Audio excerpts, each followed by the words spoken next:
Ikaw ba'y naghahanap ng rotors para sa iyong bike pero hindi mo alam kung saan ka kukuha? Probably, itong video na to ay makakatulong to, no? Para makakuha ka, no? Sa Lazada o kaya sa bike shop. So, tingnan natin guys, no? Kung sino nagsasabi sa kanya ng totoo. Kung sino legit. Let's go!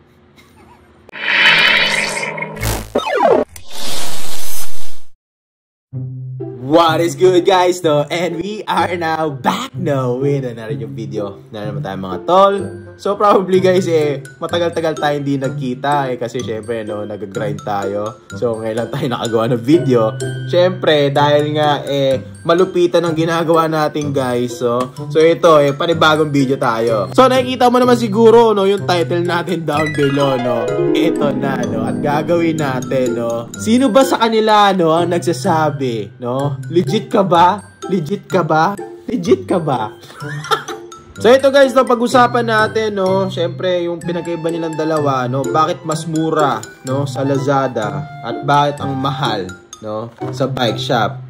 Hindi ko din alam, okay? No, so ito guys, no, as you can see, meron ako dito nga kinuha, no, sa matagal na nakakanood sa akin, halos lahat ng mga ginagawa ko dito, galing Lazada, no, kasi tamad tayong pumunta sa mga bike shop. Parehas lang sila, no, actually na RT86, no, na 160mm. So, medyo naku-curious lang talaga ako, bakit, no, bakit mas mura, no, sa Lazada, kumpara dito sa naka-blue na box, no? Hindi ko alam, baka mahal lang talaga yung yung box niya, no? Kaya mas mataas yung presyo niya. Ang pinakagusto natin guys, no, ano ba, no? Ano bang pinagkaiba nila? Halos parehas lang sila. Okay? Guys, no, pag-usapan na natin. Ayan. So, kung kukuha kayo guys, no, ng rotors over sa Lazada or Shopee, no, ganito lang ang makukuha ninyo, no? Parang karton lang. Well, actually, basically, karton talaga, no?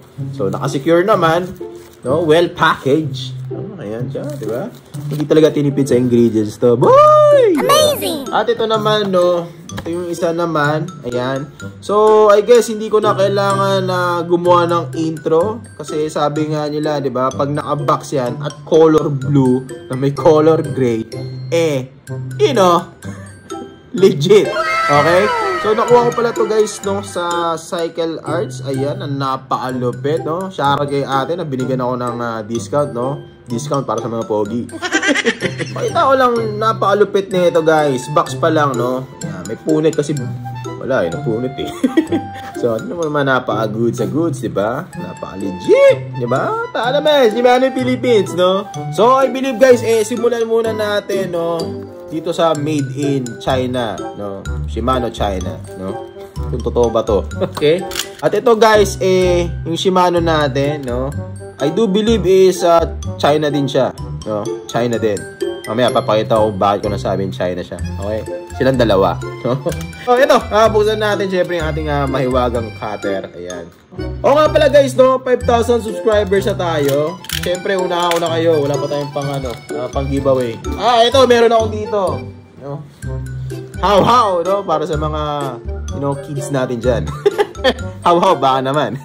Okay, so, ayan. As you can see, no? Buksan natin itong kinuha natin sa Lazada, no? Galing China. No, napaka-goods na goods. Ayan, no? Kita nyo naman, may karton. So, yun nga pala guys, no? Parehas silang dalawa na Shimano na Ice Tech, no? Ilalagay ko kasi sa, sa canto bar natin. Very curious lang talaga, no, yung pinagkaiba nila. In terms of quality, yung weight, syempre yung price, no? Medyo sketchy lang. Pero, kaya nga nandito no, sa video na to. Para, patunayan kung sino ba nagsasabi sa kanyang dalawa. Okay? So, ito guys, yung sa Lazada, so you can see. Tabi ko muna to para makafocus tayo, no, sa ating gwapong mukha. Ayan. So, well, naka-plastic siya, no? Unlike sa isa, yan, naka-box, naka-expose. Pero, medyo delix ako dito guys, Ayan. So, as you open it, no, merong sa mga screws. Ayan siya, no? At yung item itself. Tingnan natin, no? Compare natin dalawa kung ano ang pinag-iba nila. Ayan siya. So kung di nyo man kita guys, close up ko na lang. Pero mukhang bilog siya. So ayan guys, no, kung makikita ninyo, ito yung nakuha natin sa Lazada, galing China, na sinasabi niya na mas mura, no? So yan, kita mo ba? Nakalagay dyan guys yung Ice Technologies, yan. Tapos may sticker, no? Kitang-kita mo naman. Tapos yung China, no? Tapos 160 yung ano niya, yung lapad niya. Kung doon nagkakamali, sukatin natin kung totoong 160 to. Okay, so bitin ang aking caliper pero 160 yan boy.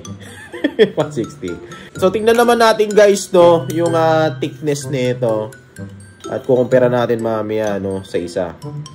So yung lapad nito, yung thickness niya is 1.7, no? 1.7. Nausog ko guys pero 1.7 yan. Amazing! Rating ko, ayan siya. Rating ko. So guys, ayan, tingnan natin ulit. 1.7. Ayan, ayan, 1.7. Ayan, 1.7. No? So yun yung kapal ng rotor na to. So yun guys, no, yun lang naman kasama niya. Screws, pati yung rotor itself. At yung packaging ng pogi, no, na karton. Kasi yun lang daw yung binayad mo. Okay? So hindi ko pa masabi kung ano yung difference sila. Pero tignan naman natin guys, no, yung isa. So guys, ito naman, no, yan yung ito naman isa, yung Shimano disc brake rotors RT86 160mm. Parehas lang naman silang dalawa. Syempre sound check natin. So as you open the box, ayun na, yung rotor itself. Ayun, nakalagay sa parang syempre karton. Tapos yung rotor itself, ayun siya. Tapos yung isa naman, yan, mga instructions. Yan, wala na, no? Syempre, sino ba nagbabasa ng manual? Tapos yung ito, yung screws. So medyo may difference silang dalawa, no? Hindi ko alam kung legit to, pero oh my goodness. So tara, subukan natin i-close up, no, kung ano yung mga napansin ko. At yun, syempre tingnan natin yung weight nilang dalawa. Let's go. So ito na guys, no, yung Ice Technologies na RT86, no, na 160. Let's see, tingnan natin talaga kung okay ba na bumili sa bike shop or sa Lazada. Bago tayo mag-proceed, no, gusto ko lang muna makita, no, kasi yung isa 1.7, ito naman is 1.6. Hindi ko alam bakit ganon. Mas makapal yung sa Lazada, 1.6 original. Yan, so mas makapal sa Lazada guys, no? Tingnan natin. So tingnan natin guys, pakita ko ninyo 1.6. Kung doon nagkakamali, 1.6 siya guys, 1.6. Yung isa 1.7, yung sa Lazada 1.6. Okay? So ito na guys, no. So kung makikita ninyo dito sa left side, no, ayan siya. Ito yung nakuha natin sa Cycle Arts, no, original. Ito naman guys sa Lazada. Okay? So unang tingin pa lang guys, yung packaging ng screw, no, syempre sa original, hindi tinipid yan boy. Ayan siya, mga screws.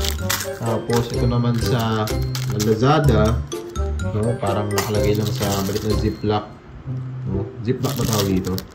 Ayan. At halos pare sila, no? Pare sila. Dito naman guys sa left side, yung original, as you can see, no, medyo maliwanag. Ayan, as you can see, meron silang konting difference, no? Unang napansin ko, hindi ko alam kung yung original, kung Ice Technology, Shimano nagsisimula dito. Pero yung isa naman, Ice Technologies rotation. Check nyo nga guys yung bike nyo, no? Check nyo nga yung rotors nyo kung ganyan talaga siya. Diba? So, isa sa nakita ko, yung ito medyo smooth, no? Smooth yung surface niya. Samantalang dito parang medyo magaspang. Hindi lang kita sa camera, pero medyo may pagkagaspang siya, no? Like dito. Diba? Tapos yung print ng Ice Technologies, napaka-goods na goods, no? Samantalang sa isa naman, goods na goods din, no? Galing, no? Nagaya. At, ayun, in terms naman guys, no? Sa design, no? Kung makapansin nyo, halos parehas lang. Diba? Parehas lang siya. Ayan. Tapos, yung print dito na minimum thickness, kung nakikita nyo, ayan, minimum thickness 1.5, no? Tingnan mo mabuti guys yung details. Ayan, rotation. Ayan, yung China, no? Ayan. SM, no? RT86. Okay guys, so ito yung ating mahiwagang timbangan. Siyempre, para walang daya, i-0-0 na natin yarn. So dito guys sa right side yung nakuha natin sa Lazada. At ito naman sa Cycle Arts, no? So unahin muna natin guys, no? Itong sa Lazada, no?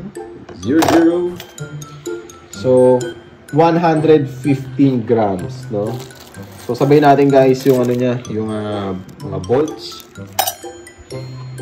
So exactly 130 grams. 130 grams. Diba? Yung isa naman, subukan naman natin isa. Yung original. Yan, 00. Yung galing sa Cycle Arts, no? Shimano, original. Oh my goodness!